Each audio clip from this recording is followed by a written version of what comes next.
Pemirsa, Kodim 0101 KBA menggelar kegiatan karya bakti bersih-bersih pasar dan penanaman bibit pohon mangrove sebagai upaya preventif menghadapi potensi bencana alam seperti banjir dan serangan wabah penyakit.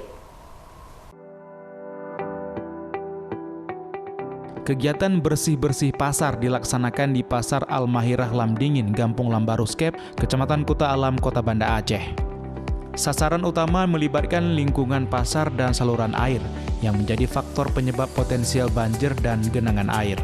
Sementara itu, kegiatan penanaman pohon mangrove dilakukan di pesisir pantai Syah Kuala, yakni Gampung Deharaya, Kecamatan Syah Kuala, Kota Banda Aceh, dengan tujuan mengurangi emisi karbon untuk mendukung kepentingan karbon trading. Ratusan personil Kodim 0101 KBA turut serta dalam kegiatan ini bekerjasama dengan Dinas Kebersihan Kota Banda Aceh, tokoh masyarakat dan warga setempat.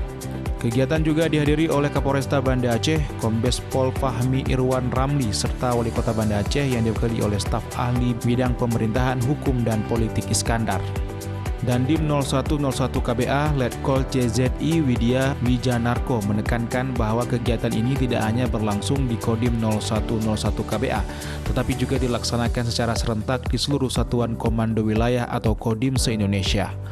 Ini mencerminkan keseriusan dan komitmen TNI AD dalam mendukung program pencegahan bencana alam dan pelestarian lingkungan di berbagai wilayah.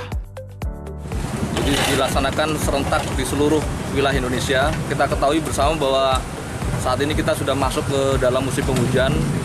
Ini adalah untuk mengantisipasi adanya bencana banjir, kemudian penyakit lain yang ditimbulkan akibat dari musim penghujan.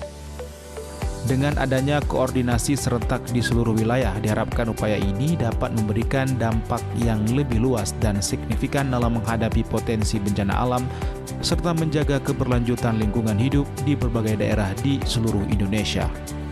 Dandim 0101 KBA juga menyampaikan apresiasinya kepada semua pihak yang terlibat dalam kegiatan ini, termasuk masyarakat dan instansi terkait, yang telah bersatu padu dalam upaya menjaga kebersihan dan keamanan lingkungan. Kegiatan ini mendapat dukungan penuh dari masyarakat setempat, menunjukkan kolaborasi yang kuat antara instansi militer, pemerintah daerah, dan warga dalam menjaga kebersihan lingkungan serta mencegah potensi bencana alam. Dari Banda Aceh, Didik Ardiansyah, iNews melaporkan.